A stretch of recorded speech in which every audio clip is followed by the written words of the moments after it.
In today's video, we're talking about celebrations and future planning. My name is Sarah Waycamp, and in 2022, my family and I made the transition to homeschooling. As we were trying to set ourselves up for homeschooling, I kept thinking, how am I supposed to do this? I wish I just had someone to hold me by the hand and walk me through step by step. That's why, when I got through the process myself, I looked back on it and I thought, what can be improved? What mistakes did I make? And how would I change this process to make it better? I took my answers to all those questions, put them together, and made a framework to help you transition into homeschooling. That framework is a map. Every new homeschooler needs a map. Today we're going to use a map to talk about celebrations and future planning. We'll start with A, awareness. What do we need to be aware of when we're talking about celebrations and future planning? One thing I want to define is the word assessment. An assessment is anything that you are doing, whether formal or informal, to assess where your child is on a certain subject. This can be anything from a multiple choice bubbled in test to just having a very casual conversation in Spanish to see where they are. So when you hear the word assessment, know that that can include a range of different things. Future planning. When we're talking about future planning, same. This can be anything from planning the next week to planning the next month to planning the next 3 years. And then celebrations. These need no explanation.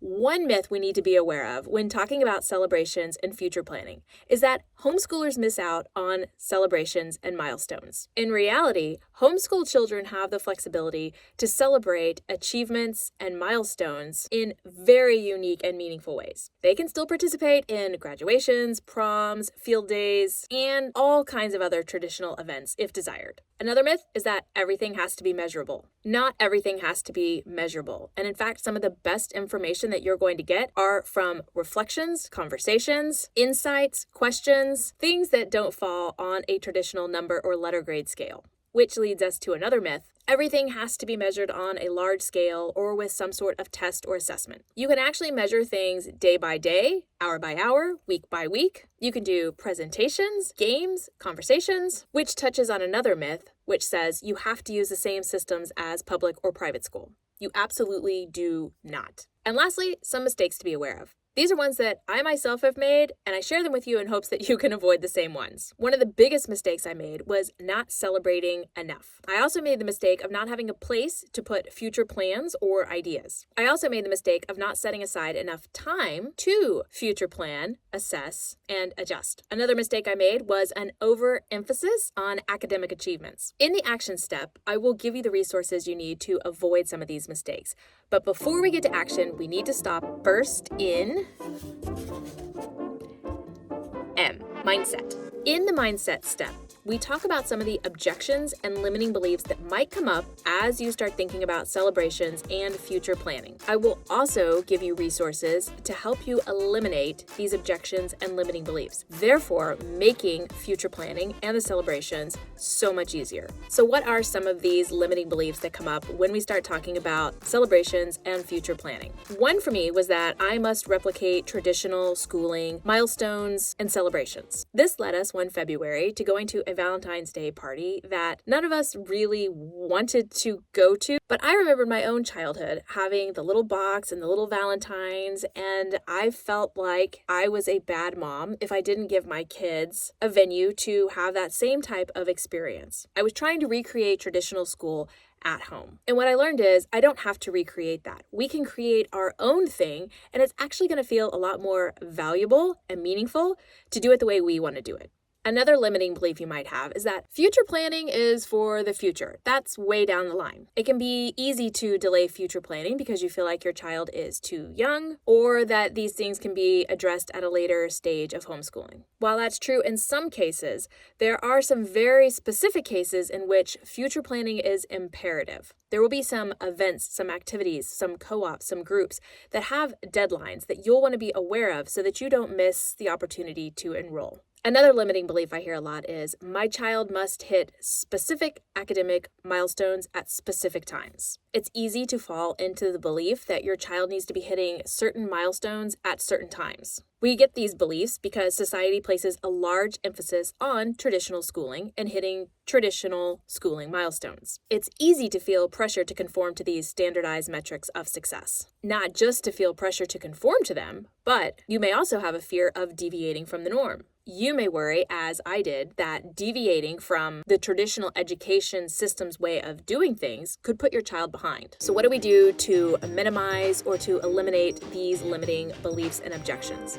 One thing you're doing right now is watching videos like this, seeking information, asking moms who have been in the trenches and have experience what mistakes they made, what they would do differently, their advice, etc. It's also a good idea to engage with some homeschooling communities, whether those be online or in person. This provides you with an opportunity to connect with other moms, to hear their stories, to learn from their experiences. It's also a good idea to find a mentor, someone that can lead you by the hand and help you with these decisions. That brings us to our A, action. What action steps can you take for celebrations and future planning? One of my biggest tips for celebrations is that celebrations don't always have to be these big, gigantic, one time a semester or one time a year events. Our family loves celebrating regularly and celebrating everything from tiny wins to medium wins to the big wins. We've celebrated the success of moving from being able to label 5 states on the map to 15 to 25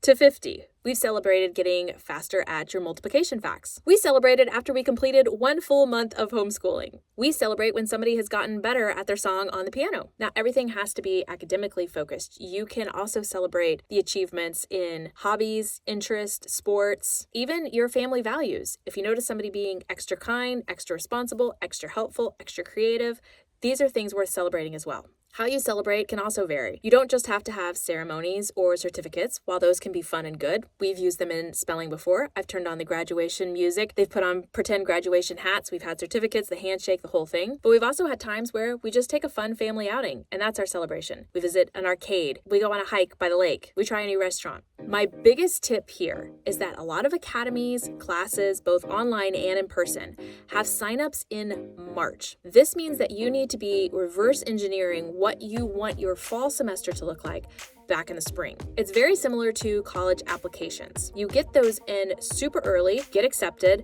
so you can start planning for the next year. Our family starts discussing in January what has worked well during the year and what we might want to change. That way, when enrollments start to open around February and March, we know what we want to enroll in and what we do not. As I've said in a previous video, I err on the side of over-enrolling. It's better to be accepted and in more activities than you'll need than to not get in and be wishing for a year that you were. Once you're in and you're trying things, you can always drop them, but you can't always get in after enrollment has closed. When I was a public school teacher, I used to do my lesson plans week by week. And when I first started homeschooling, I used the same approach. What I found was that it was actually a lot more efficient for me to think in terms of semesters or even in years. Once we found some curriculums we liked, I just started opening the book, and the next lesson for the day was what we would do. The future planning came in looking at, okay, there's 20 lessons left until this book ends. What do we want to do next? Do we want to use the same book? Do we want to change subjects? Do we want a whole different approach for this topic? That way, when the book ends, I already have the next book ready to go. Future planning also involves asking your kids for their interest, what they want to be learning, what they want to be doing. When we've asked our kids, various topics have come up like entrepreneurship, cooking, video editing, creative writing. This will also inform your future planning. Since we're talking about reflecting, let's get to our last step. P, process. In the processing step, you're doing just that. You're asking your kids what has been working for them, what they may be interested in the future. I have a link below that you can click on to help guide this conversation. It's also a good time for you and your spouse to be talking about and thinking about what has been working for you and what you may want to change going forward. Is there a new co-op you want to join? Is there a new sport you may want to enroll in? Do you want the kids to try a drama class? My husband and I usually use January and June to have these conversations. I find it works best in January because the new enrollments are coming in February and March. All right, that's it for celebrations and future planning. If you have any questions or you need more support, please feel free to reach out to me. Thank you so much for joining me, and I'll talk to you next time. Bye. My family and I made the transition. When we're talking about future... When we're talking about celebrations and planning in the future, and that makes it sound like you're planning in the future. No, because you have the last video of the series. This can't be the last video. There's so much more to discuss. There'll be more videos coming, I'm sure of that.